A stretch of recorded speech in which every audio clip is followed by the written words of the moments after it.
Welcome back to your favourite channel Adda 24/7 9th and 10th। मैं हूँ शिप्रा तिवारी। बहुत बहुत स्वागत है मेरे प्यारे बच्चों।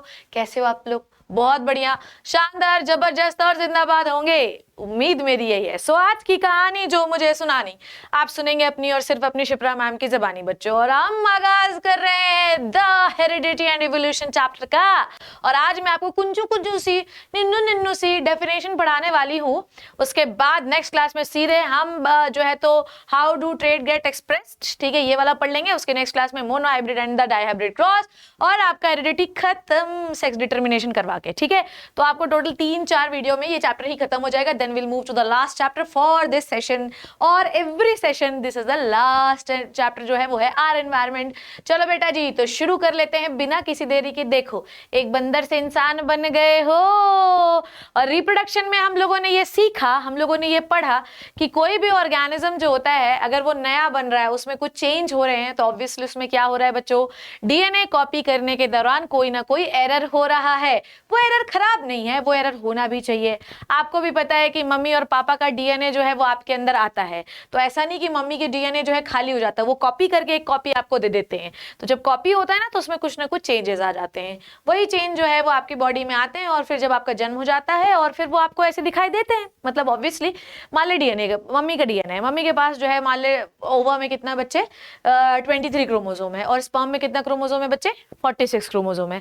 पर क्या आपने कभी सोचा कि मम्मी का जो ओवा है उसमें 23 क्रोमोसोम आए कैसे? मम्मी की जो सेल थी 46 क्रोमोसोम वाली, वो डिवाइड हुई, ठीक है। डिवाइड होने के बाद आपके पास ओवा बना जो कि 23 क्रोमोसोम वाला था। इस डिवीजन जो होता है, इसके पहले डीएनए कॉपी होता है। जिसको भी ये वीडियो देखना है कि डीएनए कैसे कॉपी होता है, तो आपके पास मैंने हाउ डू ऑर्गेनिज्म रिप्रोड्यूस में ये चैप्टर का डिटेल अच्छे से बना रखा है कि डीएनए कॉपी मैकेनिज्म, कैसे डीएनए कॉपी होता है, ठीक है। ये पूरा पढ़ा चुकी हूं मैं, आप प्लीज जाके प्लेलिस्ट में चेक करो, वहां पे सारे लेक्चर मैंने बने रखे। तो जब भी हम डीएनए को कॉपी करते हैं तो उसमें कुछ ना कुछ परसेंटेज ऑफ एरर आता है और वही कॉपी हम नेक्स्ट जनरेशन को दे देते हैं। अगर एरर ज्यादा है, कॉपी करने के दौरान ज्यादा ऊपर नीचे हुआ है, अगर उसमें ज्यादा बेस पेयर में आगे पीछे हुआ है, तो जब नेक्स्ट जनरेशन आएगी बच्चों, तो वो ज्यादा बदली बदली से दिखाई देगी प्रीवियस जनरेशन की। अगर बिल्कुल नहीं बदला है, बिल्कुल तो कभी हो ही नहीं सकता, क्योंकि कोई भी चीज जो होती है एनवायरमेंट में, प्रकृति में, वो 100% परफेक्ट होती ही नहीं है। तो डीएनए कॉपी कैसे हो सकता है? तो डीएनए की कॉपी में कुछ ना कुछ परसेंटेज ऑफ एरर होता है, चाहे भले 0.0001% का हो, ठीक है।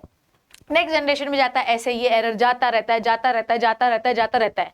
और हर बार जब एक नई जनरेशन आती है तो वो हमेशा प्रीवियस जनरेशन से कुछ ना कुछ जीन्स डीएनए के मामले में बदली हुई रहती है। बदलते बदलते बदलते बदलते बदलते आपके चेंजेस एक्यूमुलेट होंगे, इकट्ठा होंगे, इकट्ठा होंगे, इकट्ठा होंगे, इकट्ठा होंगे, लास्ट में कुछ समय के बाद इकट्ठा होंगे। तो देखो कैसे आपका एक बंदर है जो थोड़ा गोरिल्ला स्टाइल का हो गया, ये पूरा गोरिल्ला बन गया, फिर एक आदि मानव बन गया, फिर एक इंसान बन गया।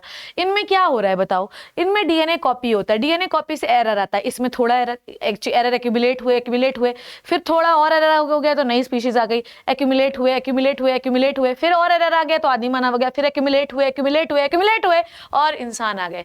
तो डीएनए कॉपी से होते हैं चेंजेस होते हैं एक्यूमुलेट होते हैं, नेक्स्ट जनरेशन में जाते हैं, फिर एक्यूमुलेशन होते एक दिन पहाड़ बन जाता है और एक नई स्पीशीज आ जाती है। अगर आप ये सोचते हैं कि भाई बंदर से गोरिल्ला जो है या गोरिल्ला से आदि मानव रातों रात बन गया, तो ऐसा नहीं होता। बार बार रिप्रोडक्शन करने से ही इवोल्यूशन होता है। तो अगर आप चाहते हैं कि प्रकृति हमेशा बदलती रहे और अगर परिवर्तन ही प्रकृति का नियम है, तो रिप्रोडक्शन की वजह से ही परिवर्तन प्रकृति का नियम है, नहीं तो कभी परिवर्तन हो ही नहीं सकता है। जब डीएनए नेक्स्ट जनरेशन में जाएगा तभी तो नेक्स्ट जनरेशन में चेंज जाएगा, फिर नेक्स्ट जनरेशन में चेंज जाएगा, चेंज होते होते एक दिन ऐसा चेंज हो जाएगा कि आप एक नई स्पीशीज ही बना देंगे। So it is very necessary to do the reproduction, ठीक है, और उसके बाद ही इवोल्यूशन होता है। तो हेरिडिटी एक चैप्टर ऐसा है जो ये बताता है कि एग्जैक्टली इवोल्यूशन कैसे हुआ और इस इवोल्यूशन के होने के क्या कारण हैं, जो मेंडल ने एग्जैक्टली एक्सप्लेन किए थे बच्चों। चलो इंट्रोडक्शन शुरू करते हैं। हमको ये पता है कि हर ऑर्गेनिज्म जो होता है, बहुत सारे ऑर्गेनिज्म जो होते हैं वो सेक्सुअली भी रिप्रोड्यूस करते हैं, बहुत सारे ऑर्गेनिज्म जो होते हैं एसेक्सुअली भी रिप्रोड्यूस करते हैं।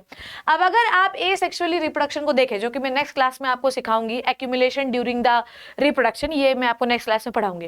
अगर आप बात करते हैं एसेक्सुअल रिप्रोडक्शन की, प्यारे बच्चों ध्यान से सुनो, अगर आप एसेक्सुअल रिप्रोडक्शन की बात करते हैं तो हम लोगों ने हमेशा क्या पढ़ा एसेक्सुअल रिप्रोडक्शन में, कि हमेशा एसेक्सुअल रिप्रोडक्शन में 2 सेल्स बनती हैं जो कि एग्जैक्टली दोनों सेम दिखती हैं। फिर उसके बाद इससे 2 सेल बनेंगी, और बेटा जी इससे 2 सेल बनेंगी, इससे 2 सेल बनेंगी बेटा जी, और इससे 2 सेल बनेंगी। देखने में तो ये सब जो है सीता गीता मीता चीता लग रही है, पर बात ये है कि सीता गीता मीता चीता जो है इनके में भले चेंजेस नहीं दिख रहे हैं, पर आपको पता है कि एसेक्सुअल रिप्रोडक्शन होने के बावजूद इनमें क्या होता है, थोड़ा सा, मतलब बिल्कुल थोड़ा सा जो है तो चेंज होता है, वो आपको विजिबल नहीं होता। पर क्या आपने सोचा है कि एक बैक्टीरिया जो होता है उसके बाद उसी का दूसरा स्ट्रेन कैसे आ जाता है? जैसे मान लो, समझ लो, मान लो मुझे खांसी हुई, कोई बैक्टीरिया का मुझे इन्फेक्शन हो गया और मुझे खांसी हो गई, डॉक्टर ने मुझे दवाई दी। ध्यान से सुनना कैसे बैक्टीरिया अपने आप को बदल लेता है। मान लो बच्चों कि मुझे डॉक्टर ने दवाई दी। जब मुझे डॉक्टर ने दवाई दी तो डॉक्टर ने बोला कि बेटा जाके शिप्रा तुम ये रात में खा लेना। अपन ने बोला ठीक है खा लेते हैं, ठीक। फिर मुझे 1 महीने बाद फिर खांसी हुई, फिर उसके बाद मुझे डॉक्टर ने सेम दवाई दी, फिर ठीक हो गया। फिर 1 महीने बाद फिर खांसी हुई और मुझे डॉक्टर ने सेम दवाई दी, पर अब मुझे वो खांसी ठीक नहीं हो रही है। क्यों? क्योंकि जब हर बार आप एंटीबायोटिक खाते हैं तो बैक्टीरिया और आपके पैथोजन माइक्रो ऑर्गेनिज्म को ये पता चल जाता है ये कमबख्त यही दवाई खाएगा। तो जब ये कमबख्त यही दवाई खाएगा तो बैक्टीरिया सेक्सुअली रिप्रोड्यूस कर करके अपने अंदर चेंजेस ला लेता है। जो बैक्टीरिया चेंज ला लेते हैं वो उस एनवायरमेंट, उस एंटीबायोटिक के अटैक से बच जाते हैं। जो नहीं चेंज कर पाते वो मर जाते हैं। अब ये अपने जो है ध्यान से सुनो, ये नेचुरल सिलेक्शन है जो डार्विन ने दिया था। चेंजेस अपने मन से कभी नहीं होते, वो हो जाते अपने आप, रैंडमली हो जाते, किसी को नहीं पता है। और ये रैंडमली चेंजेस कैसे होते हैं? सेक्सुअल रिप्रोडक्शन होने से। कभी कभी सेक्सुअल रिप्रोडक्शन करते करते करते करते करते करते करते करते किसी एक बैक्टीरिया को या किसी एक ऑर्गेनिज्म को ऐसा जीन सेट मिल जाता है जिसके ऊपर एंटीबायोटिक का असर नहीं होता। ये रैंडम है, किसी को कुछ भी मिल सकता है। जैसे घर पे लक्ष्मी आएगी या घर पे कुल दीपक आएगा, किसी को नहीं पता है, ये रैंडम है। हो सकता है कि स्पर्म से ओवा फ्यूज हो जाए, हो सकता है कि स्पर्म एक्स क्रोमोसोम से एक्स क्रोमोसोम हो जाए, हो सकता है वाई क्रोमोसोम ऑफ स्पर्म जो है एक्स क्रोमोसोम ऑफ ओवा से फ्यूज जाए। It is just luck by chance. पर बेटा अगर रिप्रोडक्शन करोगे ही नहीं तो कभी कभी किसी लक बाय चांस किसी एक बैक्टीरिया को अच्छा वाला जीन मिल पाता क्या? नहीं। और अगर वो अच्छा वाला जीन नहीं मिल पाता, सुनो, अगर वो अच्छा वाला जीन नहीं मिल पाता और तो बैक्टीरिया सारे वही मर जाते। पर ऐसा हुआ नहीं। ये बैक्टीरिया जो है, ये बैक्टीरिया जो होते हैं सेक्सुअल रिप्रोडक्शन नहीं करते, ये एसेक्सुअल रिप्रोडक्शन करते हैं।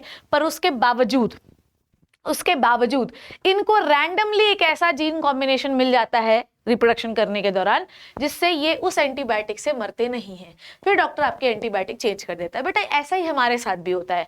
बार बार बार बार जब रिप्रोडक्शन होता है तो एक समय ऐसा आता है कि हमारी उन प्रोजेनीज पे, हमारे उन बच्चों को ऐसे जीन मिल जाते हैं जिस पर विपरीत परिस्थितियों का कोई फर्क ही नहीं पड़ता। ठीक है, ऐसा ही हुआ है। आप इवोल्यूशन वाले में पढ़ेंगे तो बहुत ही बढ़िया चीज दी गई है कि एक समय ऐसा हुआ था, इंडस्ट्रियल रिवोल्यूशन हुआ तो आपके पास पहले कैसे बीटल हुआ करते थे, ग्रीन कलर के बीटल हुआ करते थे। बीटल वाली कहानी है, ठीक है। तो ऐसा हुआ कि भाई ग्रीन कलर के बीटल जो थे वो पत्ते में रह लेते थे, ब्राउन कलर के बीटल वगैरह, ग्रीन कलर के बीटल पत्ते में रहते थे। पर क्योंकि इंडस्ट्रियल रिवोल्यूशन हो गया तो पत्ते बहुत गंदे हो गए, जिससे ग्रीन कलर के बीटल आसानी से दिख जाते थे, तो कौवे उनको खा लेते थे। पर बीटल ने सेक्सुअल रिप्रोडक्शन करना नहीं छोड़ा। बीटल सेक्सुअल रिप्रोडक्शन करते गए करते गए करते गए करते गए करते गए करते गए रैंडमली एक ऐसा बीटल बन के बाहर आया जो कि ब्राउनिश कलर का था। अब वो तनों और गंदी पत्तियों में छुप जाता था, जिसकी वजह से कौवे उन्हें नहीं खा पाते थे। बेटा ये रैंडम है। हो सकता है कि उस पूरी पॉपुलेशन में किसी को वो अच्छा वाला जीन ना मिला हो सकता है एकादों को मिल गया हो। जिनको मिल गया होगा एकादों को, उनके लिए तो फायदा ही फायदा है। तो आप क्या समझे? आप ये समझे कि जब आप सेक्सुअल रिप्रोडक्शन करते हैं तो आपको सर्वाइवल एडवांटेज मिल जाता है जिससे आप बच जाते हैं। अब अगर एसेक्सुअल करते हैं मैम तो नहीं मिलेगा, बिल्कुल मिलेगा। बस ये है कि इनको सर्वाइवल एडवांटेज थोड़ा धीमे मिलता है क्योंकि इनका रिप्रोडक्शन रेट इतना ज्यादा तेज होता है, तो हमको लगता है कि और ये तो बड़ा जल्दी हो गया। पर क्या आपने कभी सोचा कि एक बैक्टीरिया जब दूसरे स्ट्रेन या दूसरे फॉर्म में कन्वर्ट होता है तो उसको कितने बार रिप्रोडक्शन करना पड़ता है? बहुत बार। क्योंकि रिप्रोडक्शन रेट बहुत फास्ट होता है तो हमको लगता है कि अरे ये तो 1 महीने में बदल गया। पर आपने समझा नहीं कि इसने कितने बार रिप्रोडक्शन किया होगा, तब एक नए टाइप का बैक्टीरिया बना जिस पर एंटीबायोटिक का अटैक ना हो। आई होप मैं कंसेप्ट समझा पा रही हूँ बढ़िया तरीके से। प्लीज मुझे घबराना मत, ठीक है? समझ में आ रही बात? तो बेसिकली आपने ये समझा कि ये जो एडवांटेज मिल रहा है ये डीएनए बदलने की वजह से मिलता है। डीएनए बदल जाएगा तो आप बच जाओगे, डीएनए नहीं बदला तो आप नहीं बचोगे। और इसलिए reproduction is essential process of your life. अगर आप बदलाव चाहते हैं प्रकृति में तो रिप्रोडक्शन होना बहुत जरूरी है। तो most of the animal, human जो होते हैं वो सेक्सुअल रिप्रोडक्शन करते हैं। ये कभी भी जो है पेरेंट की तरह नहीं दिखते। यहीं पे एसेक्सुअल रिप्रोडक्शन जो होते हैं आइडेंटिकल होते हैं, ठीक है। और ये आप देखोगे तो सेक्सुअल रिप्रोडक्शन में आपको वेरिएशन जल्दी दिखेगा, एसेक्सुअल में नहीं दिखेगा।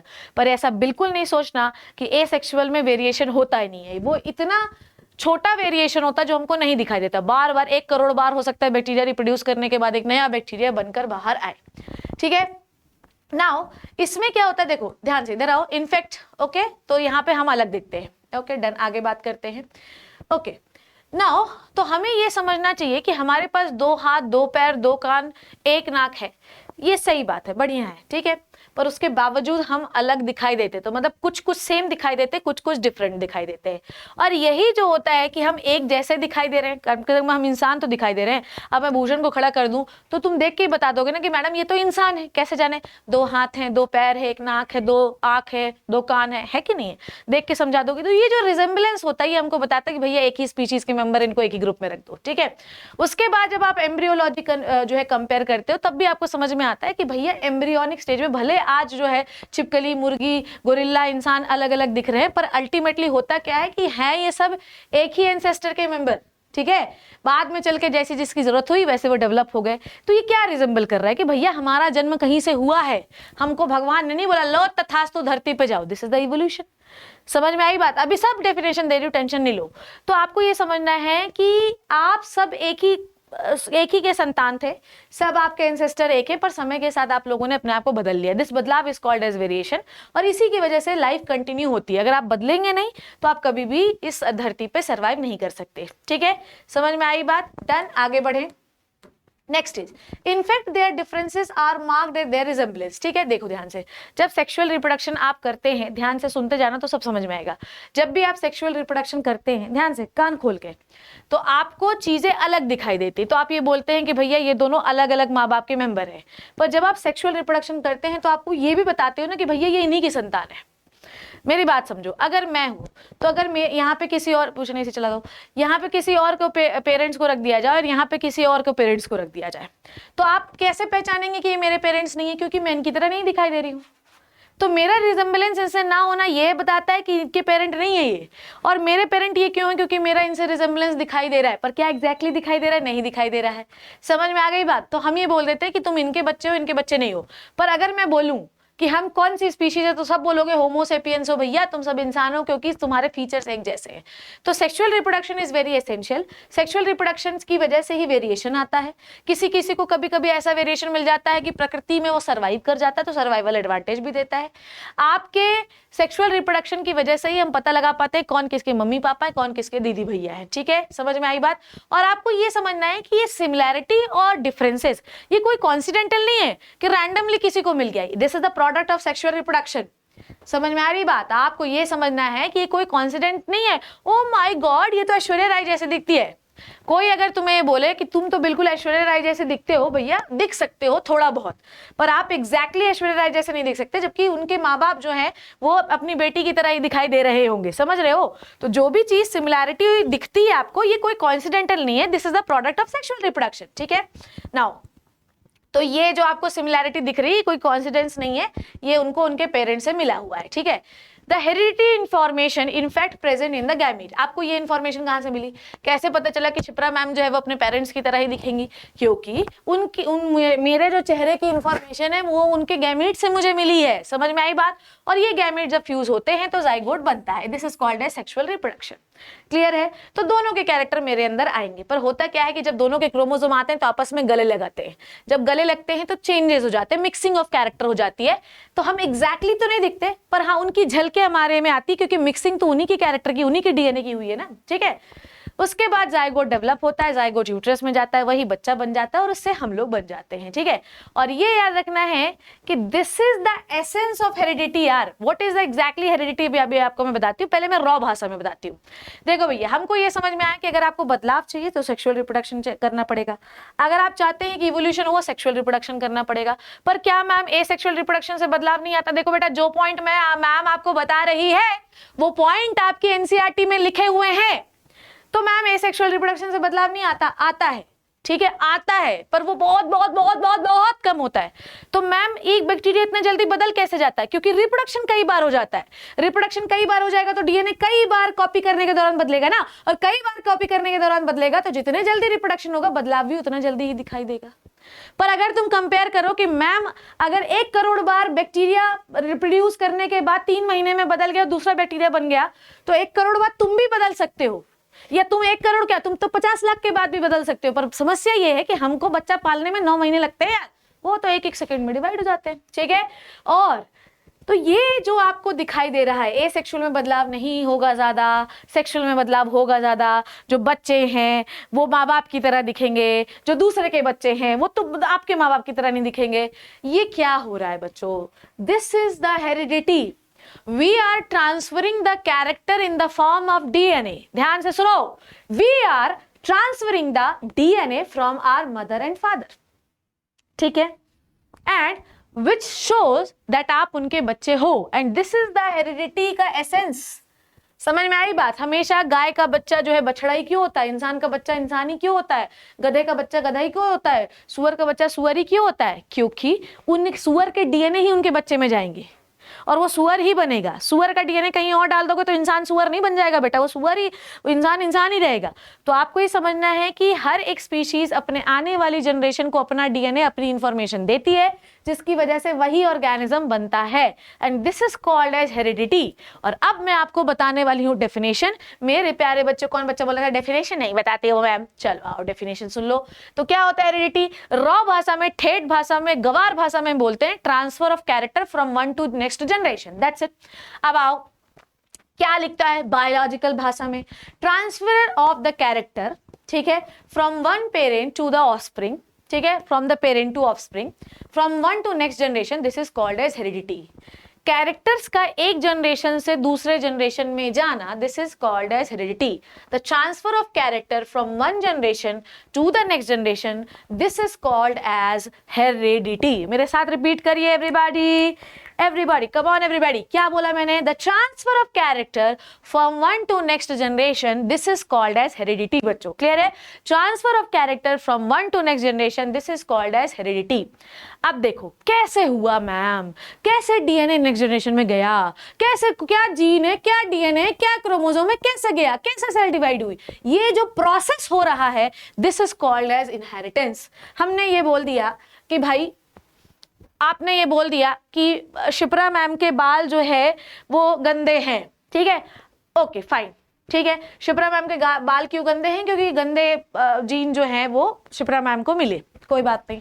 पर आप ये भी तो बताओ कि बाल गंदे क्यों हैं, कैसे जीन वहां से चल के इनके पास आया, ऐसा कौन सा प्रोसेस हुआ?